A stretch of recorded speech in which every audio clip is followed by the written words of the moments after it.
Hello everyone. Welcome back to scientific price action trading school and मेरा नाम राजेश चौधरी है। आज हम गोल्ड का एनालिसिस करेंगे एंड सबको लग रहा है कि कल काफी अच्छा एक डाउनफॉल दिखा गोल्ड के अंदर। एंड उसके बाद अभी यहाँ से उठेगा या गिरेगा।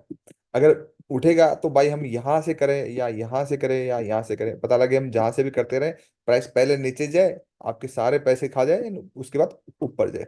ठीक है। इस जवाब का इस सवाल का जवाब एक साइंटिफिक तरीके से हम लेते हैं, प्राइस सेक्शन को समझते हैं, चार्ट पे प्राइस बिहेवियर को समझते हैं। एंड कल से हम क्लासेस वैसे भी स्टार्ट करने वाले हैं, तो रेगुलर आपके लिए एनालिसिस हम करेंगे। तो मैं आपको गोल्ड का चार्ट आपको मंथली में दिखाता हूँ, एक डिटेल्ड में एनालिसिस करते हैं। तो अगर मंथली के अंदर चार्ट को हम देखेंगे तो कंटिन्यूअसली ये एक ऐसा जोन है जो हाईएस्ट क्लोजिंग अगर मैं गोल्ड की देखूं तो ये है आपकी, जो कि 3 अप्रैल 2023 को बनाई थी। उस क्लोजिंग के ऊपर जब जब मार्केट जा रहा है वहां से सेलिंग ही आ रही, मीन्स जो प्राइस उसके ऊपर का है वो सप्लाई एरिया, मीन्स हर कोई प्रॉफिट बुक कर रहा है। आपको लग रहा है कि उसके ऊपर कैंडल क्लोज होगी, बट वो प्रॉफिट बुकिंग जोन है वो आपका, वहां से मार्केट गिर रहा है। ठीक है।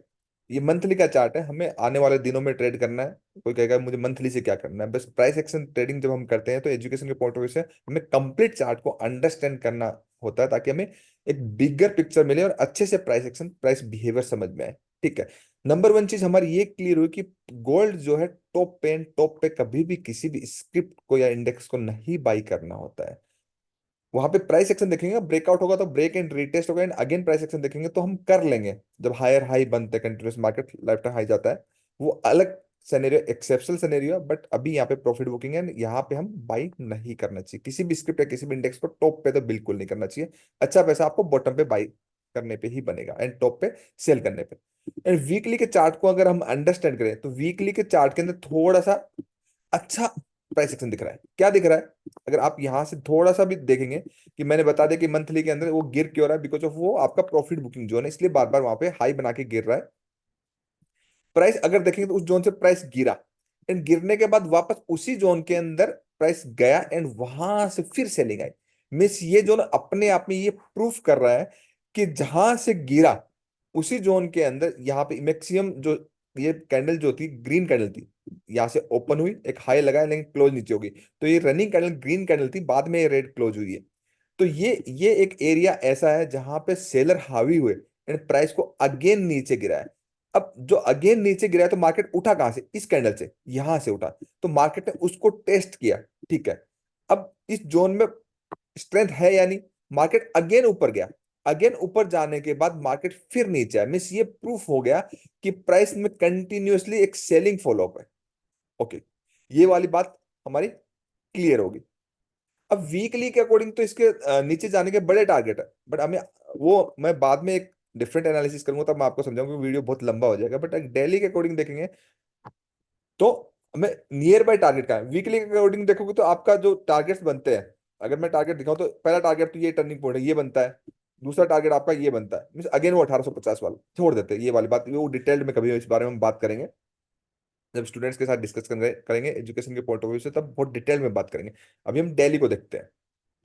डेली में ये वीकली इसलिए देखा है ताकि कंफर्म हो गया कि प्राइस के अंदर सेलिंग तो है। ठीक है। अब प्राइस को एक इंपॉर्टेंट बात है यहाँ पे कि प्राइस यहां से फॉलोअप लेके गिर रहा है। ठीक है। गिर गया क्या, कंटिन्यूसली सेलिंग फॉलोअप ले रहा है। तो अब ये जो जोन है, अब इस जोन के नीचे प्राइस ये जोन रिस्पेक्ट करेगा या फिर टूटेगा, ये वाला जो जोन है डेली का इंपॉर्टेंट जोन है एंड प्राइस का इंपॉर्टेंट टर्निंग पॉइंट भी है। कि प्राइस जो है यहां से बढ़ा तो सेलिंग प्राइस में यहां पे आई। तो अकॉर्डिंग टू प्राइस एक्शन क्या होता है, जब भी किसी जोन का अचीवमेंट जो होता है, हम अचीवमेंट देखते हैं, इस जोन के अंदर यहां से प्राइस अगर इसके ऊपर क्लोज दे देता तो ये जोन के अंदर हम श्योर शॉट मान लेते कि आपका प्राइस यहां से अच्छा ऊपर जाएगा। लेकिन इस जोन का हमें अच्छे से ध्यान रखना है ट्रेड करने से के लिए, क्या कि इस जोन में ट्रेड करेंगे। कहने का मतलब प्राइस जब इस जोन में आएगा, ठीक है, तो ये जोन अच्छा जोन नहीं, मीन प्राइस इस जोन को ब्रेक कर सकता है। ब्रेक कर सकता है मीन इसको, सब लोगों को लगेगा नीचे गया तो सब लोग सेलिंग में चले जाएंगे एंड प्राइस मार्केट ऊपर चला जाएगा।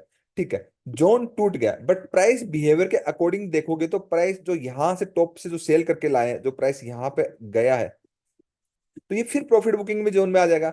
तो चाहे ये जोन रिस्पेक्ट करे या ना करे, प्राइस बिहेवियर क्या कहता है, जोन चाहे रिस्पेक्ट हो या ना हो, प्राइस बिहेवियर करता है कि प्राइस का एक पुल बैक पेंडिंग है, प्राइस अगेन एक बार पुल बैक लेगा, उस पुल बैक में आपको सेल करना है। अगर आपको फ्रेश सेलिंग करनी है तो गोल्ड के जब पुल बैक आएगा, क्योंकि प्राइस इसके नीचे ब्रेक हुआ है, तो इस जोन से आपकी अच्छी खासी सेलिंग है कि 2010 से लेकर के आपका 2030 की रेंज में वापस जाता है, फिर सेलिंग करेंगे। ठीक है, यहां पे सेलिंग नहीं करेंगे, यहाँ पे प्राइस को देखते हैं कि आज और कल में क्या कंसोलिडेशन होता है। तो ये वाला जो जोन है 1981 से लेकर के 1974, 1974, इस जोन में बाई करेंगे प्राइस एक्शन देखने के बाद, ब्लाइंडली नहीं, बिकॉज ऑफ ये जोन टूट सकता है। एंड यहाँ पे जब प्राइस एक्शन होगा, बाकी मैं पब्लिक वाले टेलीग्राम ग्रुप में बता दूंगा, तो प्राइस यहाँ से फिर हम एक पुल बैक के लिए ट्रेड करेंगे। नीचे अब हर्डल है रुकने के, रुक रुक के जाएगा, मिस जाएगा, फिर यहाँ पे ये स्पीड ब्रेकर है, यहाँ पे रुक जाएगा, फिर यहाँ पे रुक जाएगा, फिर यहाँ पे रुक जाएगा, इतनी आसानी से नीचे नहीं जाएगा। कहने का मतलब गोल्ड के अंदर आने वाले टाइम में डेली टाइम फ्रेम के अकॉर्डिंग अगर आप स्विंग ट्रेडिंग करते हो तो आपके लिए अच्छी अपॉर्चुनिटी। अगर ये यहां तक भी आता है 1820 तक अगेन आता है गोल्ड, तो भी आपका ऐसे नहीं आएगा 90 डिग्री से, बिल्कुल नहीं आएगा। ये run pull back, run pull back, run pull back में ऐसे आएगा, आएगा तो यहां से उठ जाएगा। फिर बाकी प्राइस एक्शन देखते हैं कि प्राइस एक्शन कैसा होता है। तो आपके लिए अच्छी अपॉर्चुनिटी, हर एक राइज पे आप सेल करते, राइज मींस बहुत सारे लोग, मैं टेलीग्राम ग्रुप में जब डालता हूँ कि सेल ऑन एवरी राइज या फिर buy on dips, sell on rise का मीनिंग ये होता है कि प्राइस का ट्रेंड नेगेटिव है। जैसे मैंने आपको एक सिप्ला बोला था कि सेल ऑन राइज करना है, 1460 से लेकर 1440 से लेकर 1460 की रेंज में सेल करना है, 1470 का एसएल दिया था, कल बोला था, एंड 90 डिग्री से गिरा। तो प्राइस का या तो वो टॉप पे है या फिर उस ट्रेंड नेगेटिव है, तो ट्रेंड नेगेटिव है तो प्राइस अब लोअर लो बनाएगा। तो जब हम बॉटम पे सेल करके बैठ जाएंगे तो ट्रेंड नेगेटिव है तो भी क्या फर्क पड़ रहा है, आपका प्राइस पहले ऊपर जाएगा फिर नीचे आएगा। तो आपको sell on rise means price जब ट्रेंड नेगेटिव है तो प्राइस जब ऊपर जाए तब सेल करना, किसी सप्लाई जोन में, ऐसे हवा में नहीं। बाई ऑन डिप्स का मतलब प्राइस अगर ऐसे ट्रेंड अप है एंड डिप में आए मींस नीचे आए प्रॉपर एक जोन में है। आपको 3 लेवल बताता हूँ, आपको बेसिक साइड ट्रेडिंग नहीं आती हो, कोई भी आप इंडिकेटर फॉलो करते हो, ऐसे करना नहीं चाहिए, फिर भी मैं आपको एक बेसिक गुरु मंत्र दे रहा हूं कि आपके प्राइस को आप देखिए कि जो भी टाइम फ्रेम आप यूज कर रहे हो, basically multi time frame analysis होता है, टॉप डाउन अप्रोच। तो प्राइस आपका ऐसे हाई हाई बना रहा है, तो आपको देखना कि जो प्रीवियस वेव आई है उस प्रीवियस वेव के 50-60% के अराउंड के आसपास कोई जोन है, तो वो एक बाइंग जोन बनता है आपका। दूसरा बिल्कुल बॉटम एक बाइंग जोन बनता है। तीसरा आपका प्राइस प्रीवियस वेव का जो हाई टूट गया उसके ऊपर ब्रेक करने के बाद रीटेस्ट के बाद अगेन जो ब्रेकआउट होता है, ये तीन, इसका अपोजिट कर दीजिए नेगेटिव ट्रेंड। इन तीन के आसपास जब तक आपको आता नहीं है, जब कुछ कुछ सीख नहीं लेते, तब तक आप इन 3 जोन के अलावा कहीं जाइए मत। ये बेसिक्स बताओ ना, आपके बहुत सारे इंप्रूवमेंट्स होंगे इन सब चीजों से करने से। आई होप आपको ये वीडियो अच्छा लगा एंड मिलते हैं जल्दी। Thank you so much.